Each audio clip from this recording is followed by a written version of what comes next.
Good afternoon, ladies and gentlemen. Hopefully, everybody out there is doing well today. With that being said, I want to answer some questions. And as I put in the title, 100% PNT with PNT, excuse me, versus 100% without PNT. Okay. But before I get to that one, I want to start out by saying again, thanks to everyone who subscribed to the channel, guys. I really appreciate it. Please give these videos thumbs up. All right. I actually want to start with Social Security first because I was asked this question, right? What are some things I should think about if I'm thinking about applying for Social Security? Now, I normally show you guys a video or something to like give you an idea because I always tell you it's up to you and your family members to talk about whatever it is decision you're trying to make, whether you're trying to file a claim with Social Security or you try to file a claim with the VA or whatever it is you're doing. Think about it, talk to family, talk to friends, but more importantly, talk to your doctors to find out if they're going to support you in your decision. Because ultimately, it comes down to what your doctor, your psychiatrist, or your physical therapist is saying. You can think all you want, but if there is no medical evidence to support whatever you're saying is wrong, you're going to have an uphill fight. So what I want to do right now is share it once again, Mr. Anthony Reeves, as he talks about this with Social Security, because the question was pertaining to Social Security. And what do you think? You think I should apply? I can't tell you whether or not you should apply. I don't know what's in your medical records, and I don't want to know, okay?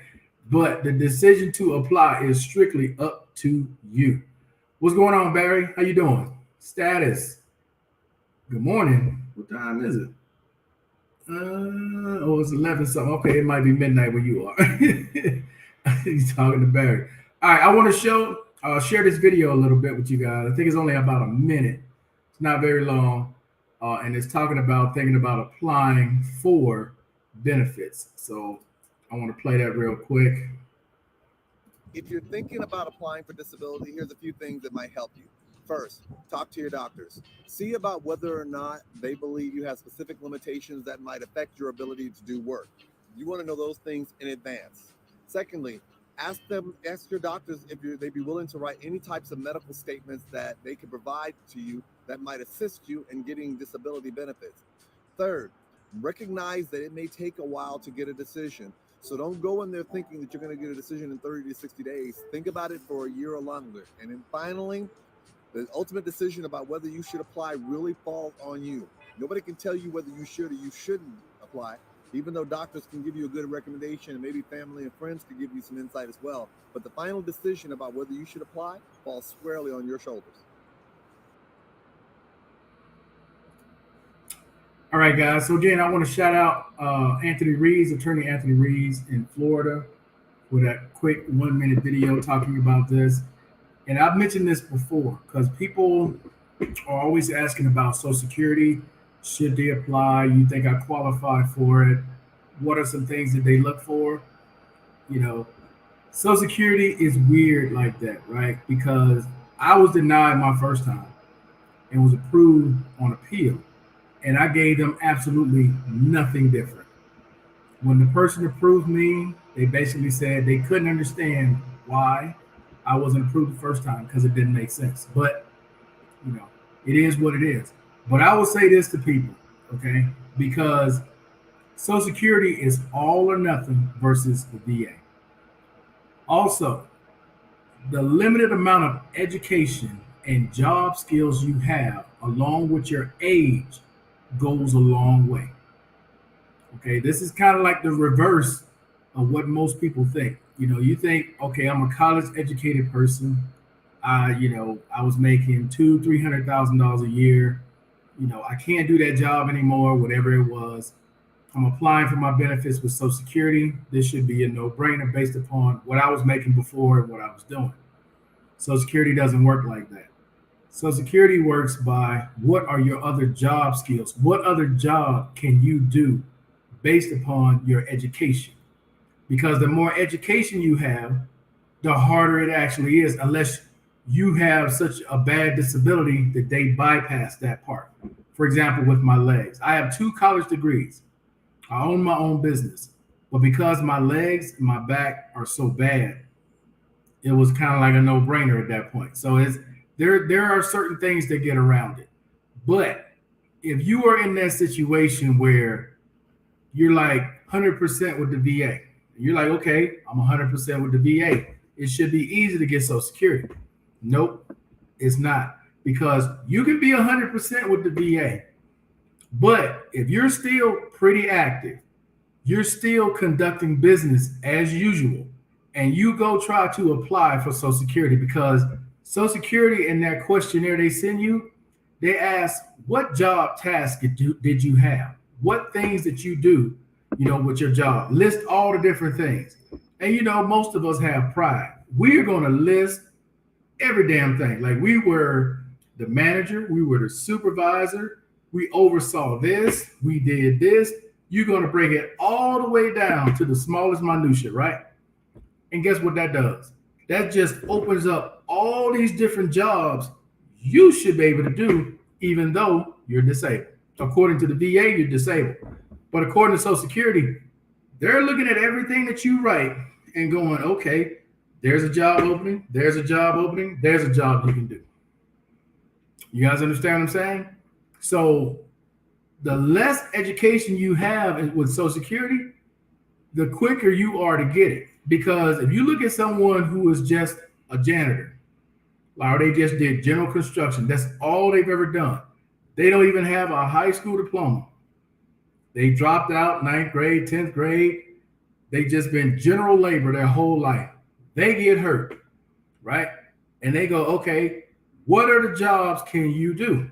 Well, they've already done the lowest level job they could do for most of their adult life. They got nowhere else to go. In those instances, that's a no-brainer.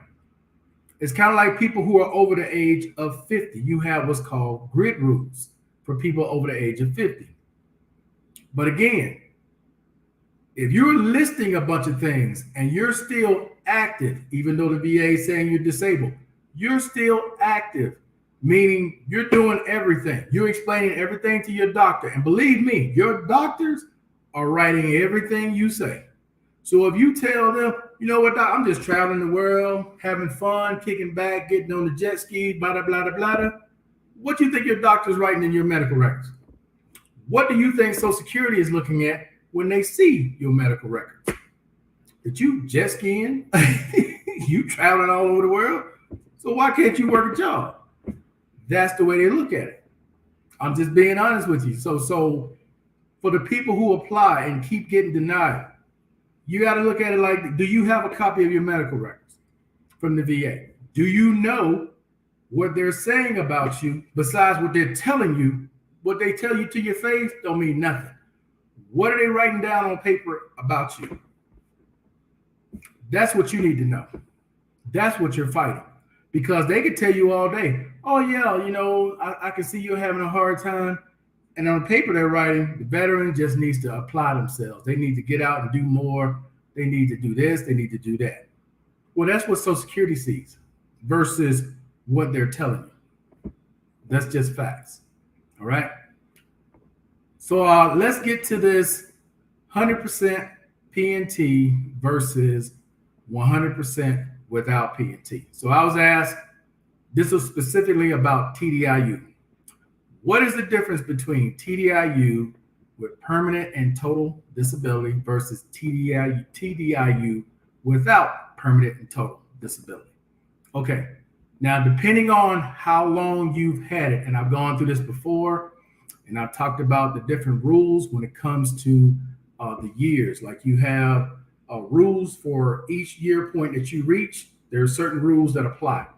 But in essence, basically, here's the difference. When you are TDIU, P&T, permanent and total, I don't know where y'all get that T and P from. I've never heard that, and I've never seen it listed anywhere as T and P. Mine says P&T. If I go to the VA website, it says P&T. I don't know where y'all get T and P from.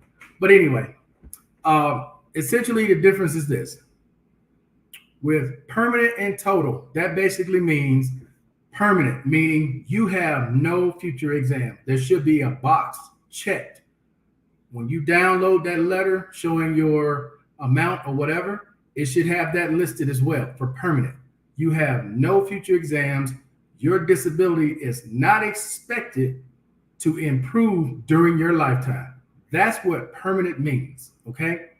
When it comes to total, that means that you are paid at the total rate of 100%. That's what that means. P and T status. It also comes along with benefits for your spouse as well as any dependents you may have, whether it's education, insurance, or DIC. Indemnity, what is it? Indemnity, I can't even remember what it is, but it's basically if something happens to you, your kids, depending on what their age is, and your spouse can still collect from your disability, okay? That is the biggest difference between having P&T and not having P&T. When you're not P&T, let's just say you were given TDIU.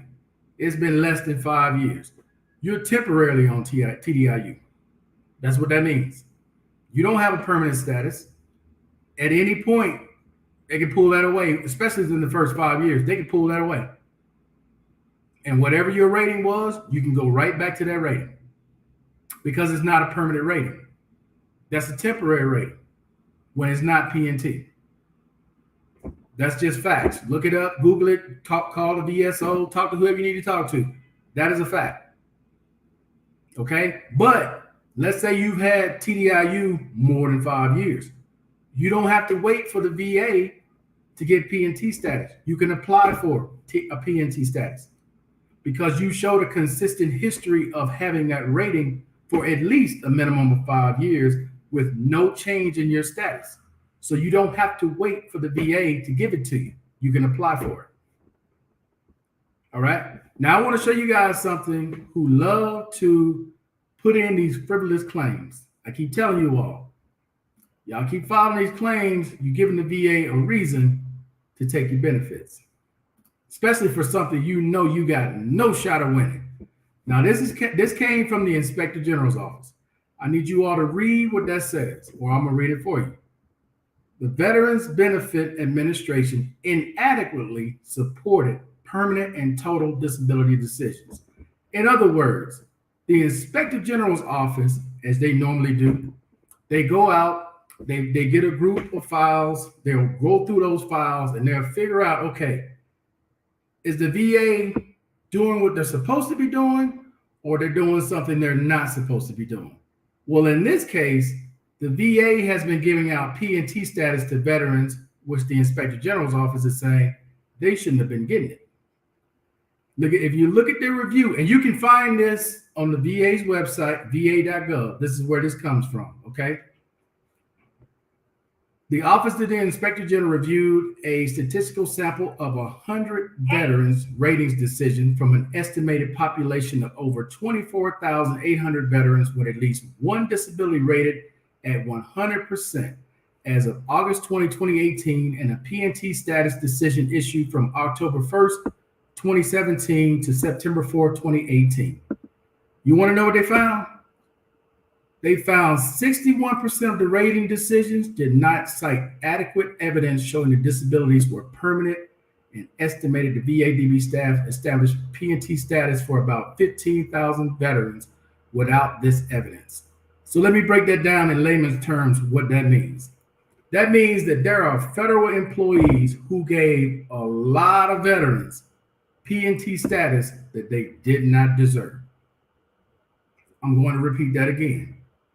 The Inspector General found with the small sample that they pulled, 61% of over 24,000 claims that they found did not meet the criteria for P&T status. Now, how does that tie into what I'm talking about right now? That ties in because, once again, if you're out there filing a claim, you know you got no shot of winning, and you're one of those people that they gave P&T status to that you don't even meet the criteria for P&T status. What do you think that means for you? They're going to take it away. Now, will they do it in every instance? No. But they're supposed to correct mistakes. Now, I'm not saying this to scare people not to file claims, but I'm trying to get you all to understand something, man. I see a lot of people online always trying to get you guys to file for things you got no shot at, like the auto grant. There's a guy out there literally telling veterans to apply for something they got no shot if you don't meet the criteria. If you don't meet the qualifications, why are you listening to this person tell you to just file something when you don't have anything that requires it? I've never understood why some of you vets do that. And then when you lose something, you get mad at the VA. No, you get mad at the wrong person. You need to get mad at the person that told you to file that mess to begin with. But see, the problem is they don't even know you exist. They have no clue who you are, who's watching these videos. You got to take it upon yourself, man, to think. You can watch these videos all day long. Hell, I watch some of them. I'll watch some of them do it, and I can't believe some of the things that these veterans are willing to do just to try to get $100 more. We're trying to get the auto grant that they know they don't qualify. Auto housing grant, they think it's just something you apply for. A lot of these things, guys, are things you are awarded. Now, do the VA make mistakes? Of course they do. And there may be something in your file that shows they made a mistake and you should have been granted that. But in a lot of instances, a lot of you guys don't even qualify for it. You'll read something online. You'll say, oh, okay, they're giving a housing grant. Let me apply for this. That's not something you normally apply for. That is something you are awarded. There's a huge difference. What's going on, Mike? How you doing? Yeah, P and T. For those of you out there that like to say T and P, can you elaborate where did you get T and P from? If it's on your sheet that you download, please just don't even show us all the other stuff. Just show me on your sheet where it says T and P. I've never seen that. Never. It's nowhere on the VA's website I've ever seen that where it says T and P. Everything I've ever had from day one has said permanent and total. So I have no idea where you all get T and P from. What's up, Mr. Miles? How you doing? Heavily medicated. It's all good, man. Go lay down. Let's see. I have already been fully granted. Wait. I have already been fully granted already, 100%, undisputably, undeniably, unquestionably, inevitably, indubitably, currently, for certainly, permanent, my 100% mental health, disability, permanent and total. Okay. So you've been granted that. I already got it. Let's see. TDIU P&T will not file another claim. I'm not telling you not to file claims, Gary. That's not what I'm saying. I don't want people to get that interpretation. I'm telling people not to file. Because if it's something that you qualify for, then yes, file for it. If you qualify for it, that's all I'm saying is make sure you qualify for whatever it is you're filing for. If you don't meet the criteria, why are you filing? You filing in hopes they give it to you? When has the government ever gave anybody anything on hope? No. File if you know you qualify. Or you talk to your doctor and you and your doctor believe you qualify for this benefit. Absolutely file for it. I'm not telling you not to. But don't just read something online and you know you don't have it and then you filing for something. You know, I don't get people that do that. I just don't. What's up, LJ? How you doing tonight? Hey, I'm gonna drop this link if anybody wants to jump on real quick before I get off. I got another about 15 minutes I'm gonna go before I get off here tonight. But yeah, tomorrow plan on doing Saturday roll call 8 o'clock, unless we need to change the date because it seems to be a lot of fights and stuff going on Saturdays now. I know we were doing it at one point on Tuesdays and then switched it to Saturdays, but let me know in the chat what you guys think. You want to keep it on Saturdays or you want to change it to a different date? Let's see. But you talked about 100% TDIU as if it's a bad thing. You take the money and build your way up to 100% P&T so you can work. Wait, what?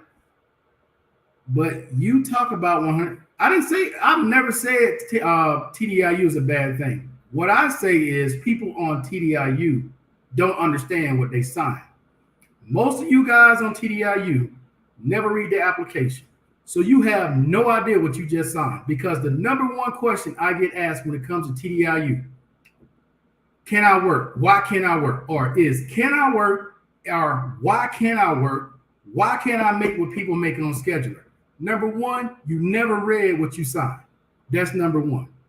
Number two, if you're not paying attention, you need to, because every proposal, go back and look at it, since 2012 has included removing TDIU at retirement age.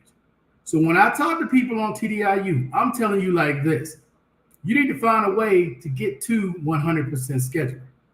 Whether you PNT or not, you need to find a way to get to 100% schedule. But you people on TDIU, you all have a propensity to want to do things that's going to take away your benefits. Like always complaining about working. Some of y'all are working for Uber. Some of y'all are working for Lyft, where they don't take out taxes right away. You're doing a 1099. You get caught later on because you think the company's going to lie for you and hide it. They're not going to do that. When they get audited, your information is going to go in. So they know you've been out there working full time. And what normally happens to these people? They end up going to prison, having to pay that money back.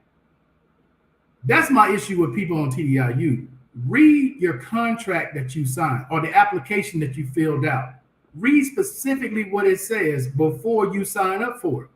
Because if it's not enough money, you ain't making enough, why did you sign for it? If the $3,700 or whatever the hell it is they paying you ain't enough, and you still trying to work, don't you think you'll make more money without the government being on your back, and you can just go out and work as many jobs as you want, make as much as you want? But there's too many of you guys on TDIU that want to do it your way and not the way that you sign that application and what the rules are on that application. What's up, D Trotter? How you doing? Keep it on Saturday? Okay. What's up, Mr. Smith? Let's see. I'm 100% PNT plus SMCS, 400 more. I advise veterans not to poke the bear being greedy. Well, hey, all I can do is put information out there, sir. They have to make their decision. The only thing I try to tell people to do is make sure you qualify for whatever it is you're applying for. Because if you don't qualify, most of the time, keep it 100. Most of the time, these guys know they don't qualify for this stuff. They know they don't.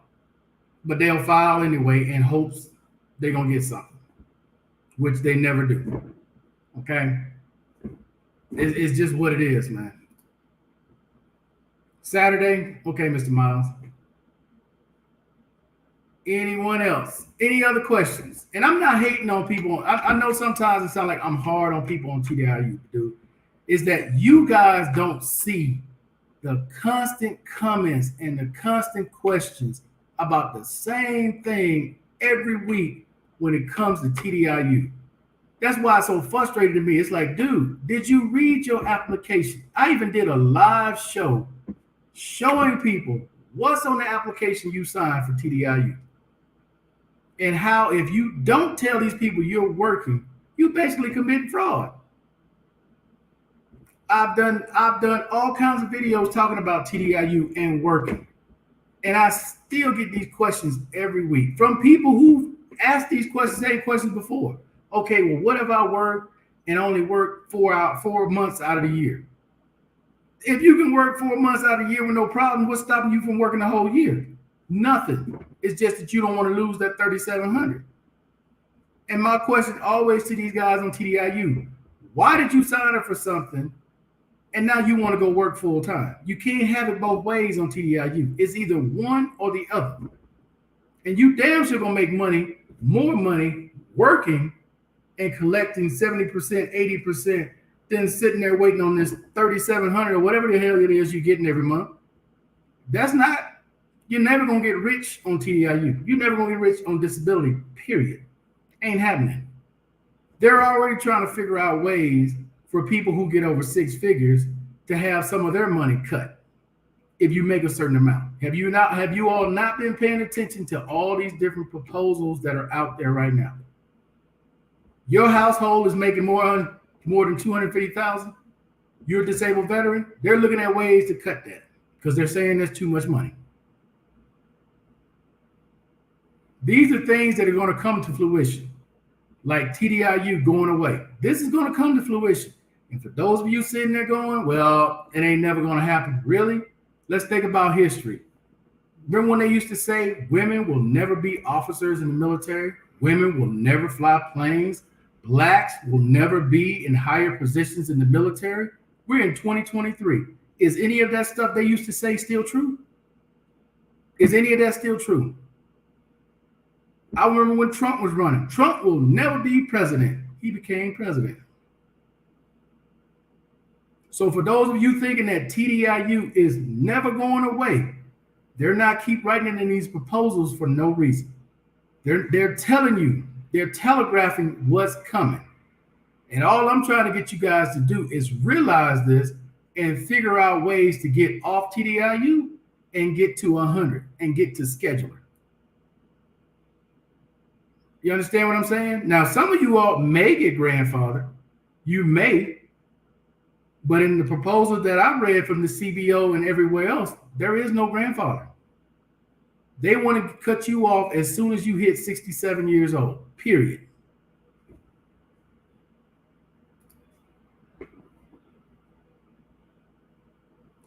$20 and you're permanent. Okay, 20 years and you're permanent unless they change the rules.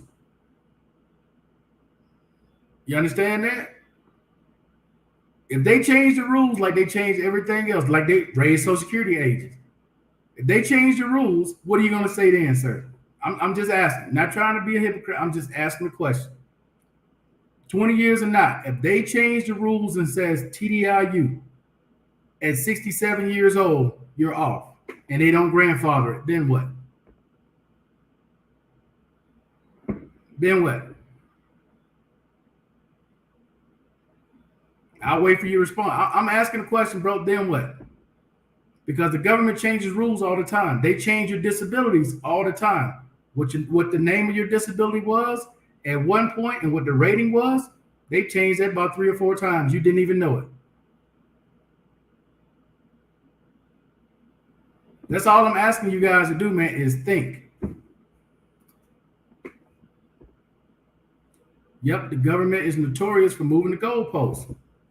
That's all I'm saying. Because if you think it's not going to happen, you're fooling yourself. You're tripping.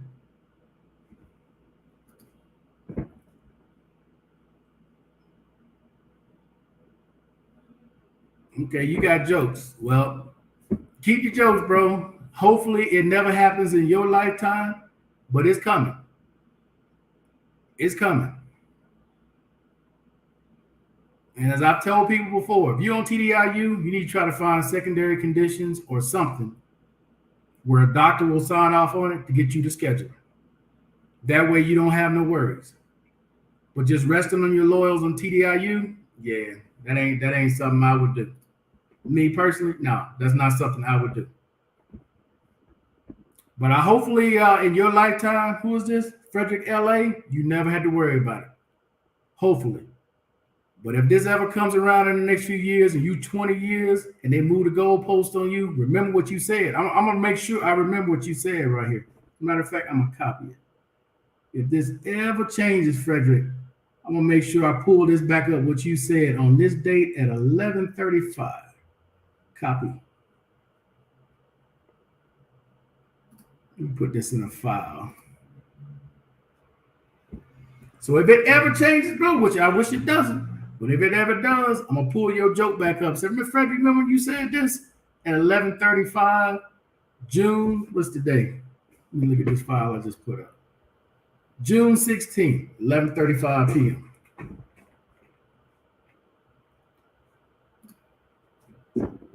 First key words in the acronym of TDIU is temporary. Let that sink in. It's all good, Mr. Miles. No, it's all good, man. Like I said, dude, I don't try to lie to people. I try to tell you direct what's what. And I try to provide you with evidence to show what I'm talking about. Like I just showed with the Inspector General's report. I don't have to make stuff up, dude. All this information is online. You just got to know where to look for. For those of you that want to read that whole Inspector General's report, you can go to va.gov and just type in permanent. That's the first thing that pops up is that report from the Inspector General's office or Office of the Inspector General, as it talks about VA employees giving out PNT status to veterans who don't even meet the criteria. So that's not something I got to make up, dude. That's just real. That's real talk. And what happens is people go file claims, they find that mistake, they catch it, and then they change their rating. Now they're pissed. You know, as someone said earlier, don't poke the bear. But if something is owed to you, by all means, file for it. Don't not file for it. File for it. But just know, there's a possibility something could happen. I just went through this. What was this? 2 years ago now? Mike, when did you go through it? If you're still on here. And they went through my entire claim file. Re-looked at everything again. And my shit is old.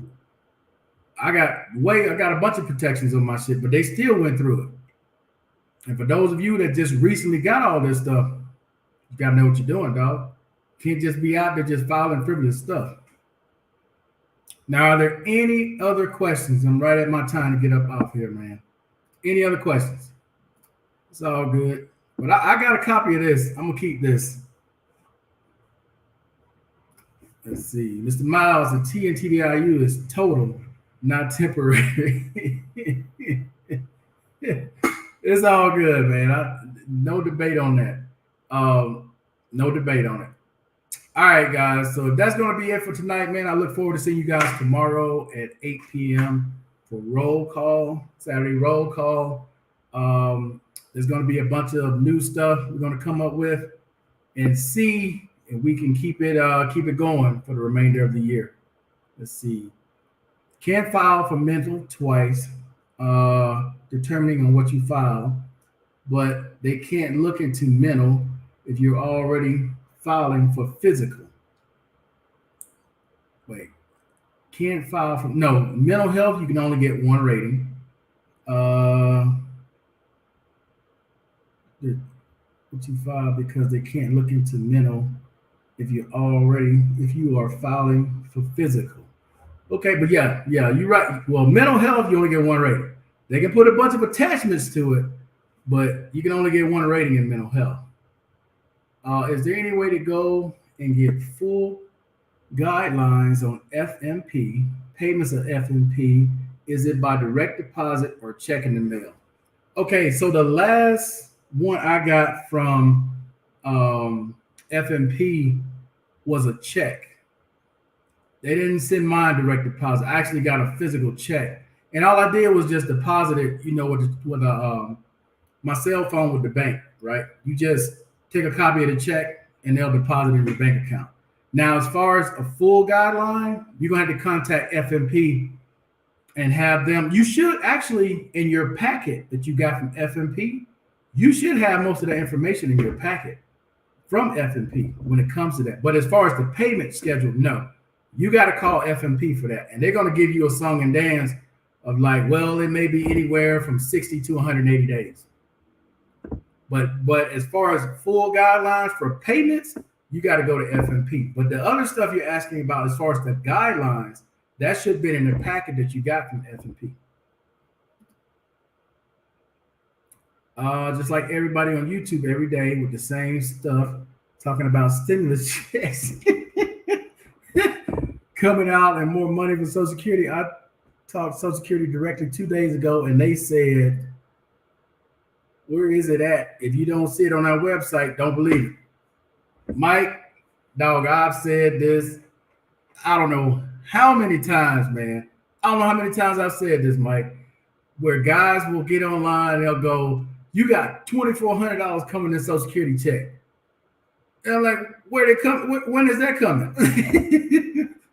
Who said that was coming? Social Security never sent me a notice or an email or nothing. I've never heard a politician on the news talk about it. Nothing. So when are you going to get this money? It's all good. Appreciate it. Let's see. Rewarded respectfully, rightfully, righteously, rejoicefully, remarkably, what is this? Retrieving and receiving my 100% PNT, my 2000 monthly SSDI, and my inedible granted lifetime VA clothing allowance. Okay, I hear you, man. You living life. Thanks for answering that question for me. Oh, it's all good. It's all good. My man here broke it all down for you. This is everything he receiving right here. Let's see. Good evening. Just woke up, and yeah, don't forget clothing allowance has to be done in person. It's online per Hampton VA anyway. In person? Wow, they making y'all do it in person?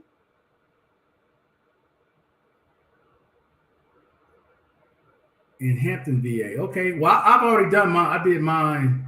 I think it was March, and I already got the confirmation email where I turned mine in. But I always try to. I think it's next month. Is it next month? It's the last month or August? I gotta figure it out. Whichever the last month is, I usually make a series of videos for the last month, reminding people, "Hey, you need to get that clothing allowance in." You know, but yes, okay, damn, they making y'all do it in person. Wow. They just opened my claim back up 5 months ago. Damn, Mike, did you put in a new claim? Or this is just something they doing on their own? They go hard there. Okay. Wow, they making y'all do that in person. Talking to T Mix. Did you open up a new claim, Mike? Or this is just something that they did? Oh, one other one. Someone asked about a deferment. What is a deferment? Okay, so a deferment basically kind of goes like this. Let's say you put in for 4 different claims, okay? And they've completed 3 of them. The last one, they either need more evidence or they need to do something else. Send you for another x-ray, send you for this, send you for that, or whatever, right? They'll complete those 3 and give you a rating, send you that information. But this last one that got deferred, they're going to do this one on a different date. Now, that doesn't necessarily mean you're going to win the claim or you're going to be denied the claim. It's just whatever else they need. They need something more than what they got right here. So they may have half of the doctor's records and they need something from mental health, or they may need something from a different doctor, or they may have a tie, which that should go to the veteran, but then they may ask another doctor for their opinion and they're going over all your medical records to render a decision, and then the VA is going to go with whichever way this doctor's saying. That's basically what a deferment is. Let's see. I'm already grandfather for what? Clothing allowance? No, dog. You got to fill out a clothing allowance every year. I hope that's not what you mean, because when you say you grandfather, you mean you grandfather for a clothing allowance? If you don't fill out that form for that clothing allowance, they're not sending you nothing. No, dog. I've been doing that clothing allowance thing long enough to know that one. There was a time before, I can't remember exactly when you only had to fill out that clothing allowance one time and they paid you every year. But they have changed that. You have to fill out that application every year. You don't fill that application out, they're not going to pay you. There's no grandfather on the clothing allowance, if that's what you mean. I got my confirmation for my clothing allowance as well already. Yeah. Clothing allowance claim needs to be in by August. Yeah, I figure it was one of them by the end of August, because they start paying them like what, middle of September, October through the rest of the year. And if you get denied, you can appeal it. Okay. I had to appeal one of mine last year, and I had to send them a photo of my knee brace along with something they wanted. Oh, a letter from the doctor. I had to send them a photocopy of my knee brace and a letter from the doctor showing I still wear my damn knee brace, because it's different when you're overseas. When you're overseas and they're not getting your medical records and it's more than 3 or 4 years old when you're supposed to get it inspected, they're gonna go like, We don't even know if you're still wearing this thing. You're going to have to show us proof. So I had to do that last year with my left knee brace. So, but as far as grandfather, I don't know if this was Virgo was saying that he's grandfather for a clothing allowance. That, sir, is not true. Hopefully you don't believe that, because you got to file that clothing allowance every single year. As most people on here will tell you, you got to file that every year. What's up, Howard? What's going on tonight, man? Talking to Barry. Appreciate that, man. Happy Father's Day. I'm gonna kind of bring this up tomorrow, but happy Father's Day to all you dads out there. For all you dads, taking care of your kids, taking care of your family. Hey, I got your back. Let's see. They opened it back up because my 2 shoulder surgeries did not correct my issue. Okay, cool. Got it. I think it's about August 1st. Let me see. When is the deadline for clothing allowance? I know it's in August. I thought it was the end of August. Or you might be right. I can't remember which one it is. Hold up.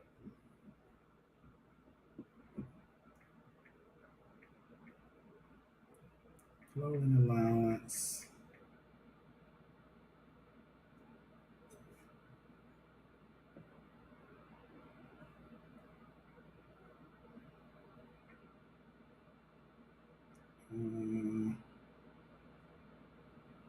Form. What is that? You might be right. It might be. I know it's August. I don't know if it's August 1st or August 31st. No, that's just the form.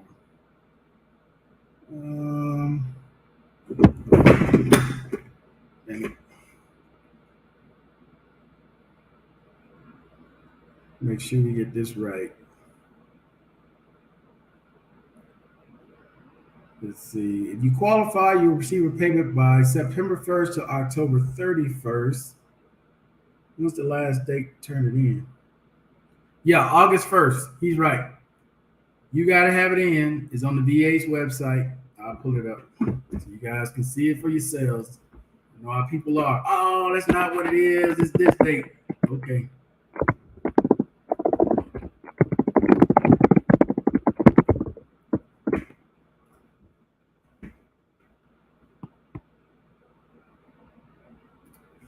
So I'll pull it up so everybody can see. Clothing allowance. All right. So right here, to get your yearly payment, you need to qualify by August 1st of this year. You may be able to get more than one payment if you meet at least one of the requirements listed below. Okay. Now, I don't know if Mr. Virgo was saying he's grandfather for the clothing allowance, but sir, no, you're not.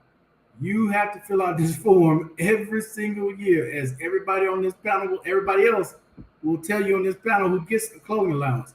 You got to fill that form out. Let's see. If they remand my denial for a NOD, notice of disagreement, for an earlier effective date, does that mean I'm more likely to get paid? No. They demanded the denial decision. You mean remanded the denial decision because I didn't have my records and they denied me. Okay. So they're going to retain that date unless you file a new claim for the same thing. If you file a new claim for the same thing, you lose that date. Okay. But if you file an NOD, let's just say you file a appeal for that decision that was denied, it's going to go back to that date. This is what screws up a lot of people, because this is what a VA screws up a lot of people as well. When you file let's just say you filed your initial claim a year ago. They'll tell you if you want your claim done faster, refile. When you refile, you lose that year you already had. So when you get approved, you're not getting that year going back to that earlier date. When they remanded your denial, they're just keeping that for their notice of disagreement. Because when you file an appeal, it's going to go back to that date. That's basically what's happening.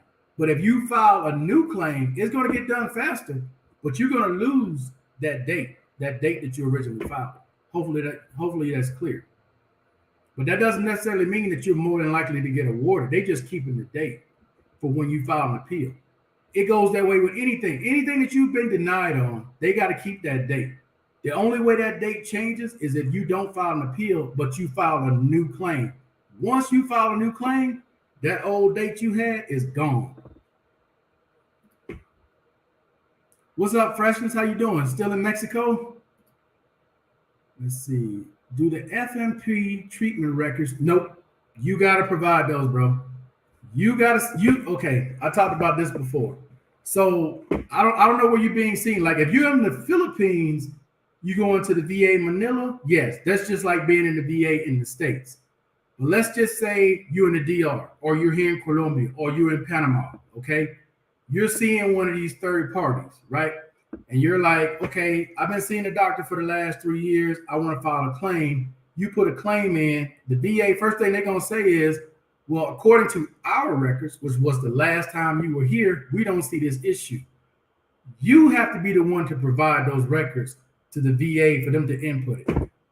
They don't, there's confusion with that, right? So when you go to these third parties, FMP pays these third parties, but FMP doesn't keep your records. Your records don't even go to the embassy.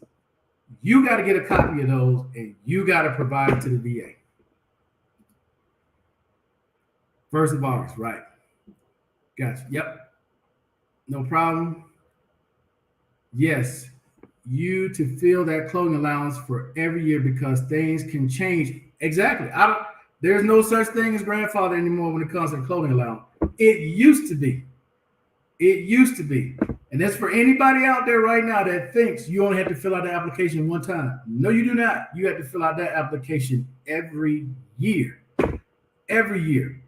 You don't fill out that out, they're not going to pay you.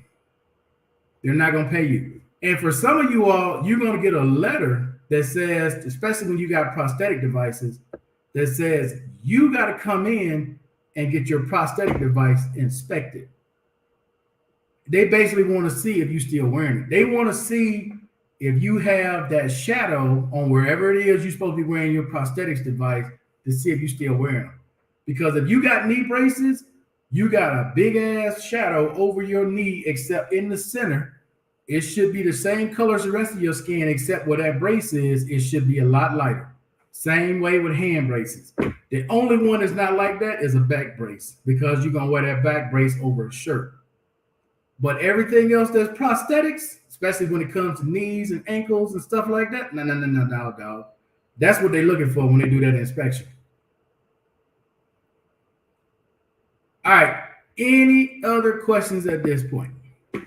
Yeah, FMP, man, is a pain in the ass, which is why I'm getting treated in 2024.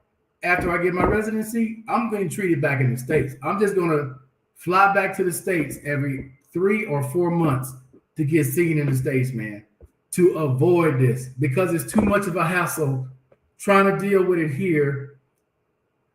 Send the records back to them, and then they still don't want to accept what the doctors say here. I'd rather just deal with them in Florida. I'm just going to fly to Florida, get my meds, get everything I need there, and just be done with it. I'm not going to even mess with FMP no more, not unless I have to. And I have insurance here in Colombia that I've never used, so if something happens here, I got insurance. But I'm going to start flying to the States just to get seen, to get my meds and everything else I need. It's just easier.